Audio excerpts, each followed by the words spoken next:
அதாவது ஒரு சரித்திரம் சொல்லுது. இப்ப ஏசப்பா அதாவது மரியாள் தான் அந்த இடத்துல இருக்கிறது. மரியாளை பார்த்தவொன்னா முதல்ல என்ன கேட்கிறாரு? என்ன சொல்றாரு? என்ன கேட்கிறாரு?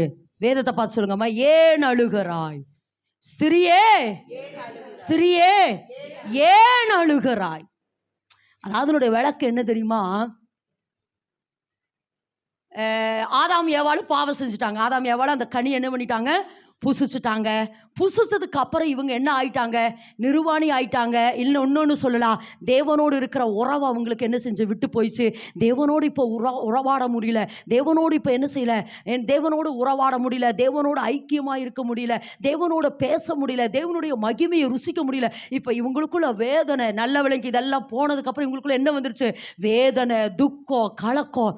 இதில் விட இன்னொன்று என்ன தெரியுமா? என்னுடைய இது கற்பனையில் சொல்கிறேன். இன்னொன்று என்ன தெரியுமா அங்கே நடந்திருக்கு? இப்போ இது வரைக்கும் கணவன் மனைவி எந்த சாயல் இருந்திருப்பாங்க? தேவ சாயல் இருந்திருப்பாங்க. இப்போ என்ன சாயல் வந்துருச்சு? அங்கேயே நின்று சண்டை போட்டிருப்பாங்க. நீ தானே கொடுத்த, நீ ஏன் கொடுத்த? அவ கேட்டிருப்பா, நான் கொடுத்த நீ எதுக்கு வாங்கி சாப்பிட்ட? நான் கொடுத்த நீ. உண்மையாக நடந்திருக்குங்க. ஏன்னா இதுதானே சாயல், பிசாசின் சாயல் இதுதானே. சண்டை, வேதனை, துக்கம், கலக்கம், இப்படி குற்றப்படுத்துது. அடுத்து நீங்க அதனால தான் பாருங்க, அந்த யாரு காயின் கொலகாரனாவே மாறிட்டா. தேவ சாயலா இந்த அந்த சந்ததி பாருங்க கொலகாரம். ஏன்னா அந்த பிசாசின் சாயல் வந்தவன இப்படி டெய்லி சண்டை போட்டு ஒருவேளை இப்படி இருந்திருக்கலாம். அப்பத்திலிருந்தே அந்த பிரச்சனை ஆரம்பிச்சது இன்னும் ஓடிட்டு இருக்குது. நீதானே, இதுக்கு காரணம் நீதானே, இன்னும் குடும்பத்துக்குள்ள ஓடிட்டு இருக்குது இந்த பிரச்சனை. அப்போ இது ஒரு கற்பனையை சொன்னேன், உண்மையே சொல்றேன். இப்போ என்னன்னா டெய்லியும் போயும் ஆதாமும் ஏவாளும், அல்லது மெயினா ஏவாளு அந்த ஜீவ விருட்சத்துக்கு பக்கத்துல போய் நின்றுட்டு அழுது இருக்கிறாளாம். ஐயோ நான் இழந்துட்டேனே, ஐயோ இந்த விருட்சத்தை சாப்பிட்றதுக்கு பதிலாக இதை நான் சாப்பிட்டேன்னு டெய்லி அழுதாளா. மறுபடியும் எனக்கு இந்த சான்ஸ் கிடைக்குமா, மறுபடியும் இந்த சான்ஸ் கிடைக்குமான்னு ஏவாள் டெய்லியும் போய் அந்த ஜீவ விருட்சத்தின் கனி பக்கத்துல நின்று அழுது இருக்கிறா. அவ அழுது இருக்கிறா. ஆனா என்ன இருக்குது அங்க?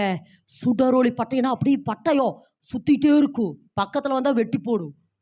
அப்படி இருந்தது அந்த சுடரொளி பட்டயம். அந்த டெய்லியும் போய் அந்த ஏவாள் அழுதாளா, எனக்கு மறுபடியும் ஒரு சான்ஸ் வராதா, மறுபடியும் எனக்கு ஒரு வாய்ப்பு வராதா, மறுபடியும் இந்த ஜீவ விருட்சத்தின் கனியை நான் சாப்பிட மாட்டேன், மறுபடியும் இந்த ஏதேனுக்குள்ள வரமாட்டான், மறுபடியும் நான் மகிமையின் வஸ்திரத்தை உடுத்த மாட்டான், மறுபடியும் எனக்குள்ள இந்த ஜீவன் வராதா, மறுபடியும் எனக்குள்ள இந்த சுவாசம் வராதா, மறுபடியும் நான் தேவனோட ஐக்கியமா. ஏன்னா அந்த ஐக்கியத்துல இருந்த பொழுது மகிமை இருந்தது, கிருபை இருந்தது, சந்தோஷம் இருந்தது, சமாதானம் இருந்தது. இப்ப எல்லாத்தையும் நான் இழந்துட்டேனே, மறுபடியும் எனக்கு இப்படி ஒரு சான்ஸ் வராதான்னு டெய்லி அழுது இருக்கிறா. அதனாலதான் ஏசப்பா எடுத்த உடனே சொல்றாரு, ஸ்திரியே ஏன் அழுகிறாய்? இனி அழாத. என்ன செய்த? இனி அழாத. நான் எல்லாவற்றையும் மீட்டெடுத்துட்டேன். துரைத்தனங்களையும் அதிகாரங்களையும் உரிந்து கொண்டு சிலுவையில நான் ஜெயம் எடுத்துட்டேன், சிலுவையில நான் வெற்றி செஞ்சுட்டேன். நீ ஏன் அழுகிறாய்? அழாத. நீ அழாத ஸ்திரியே, இனி நான் எல்லாவற்றையும் என்ன செஞ்சுட்டேன்? நான்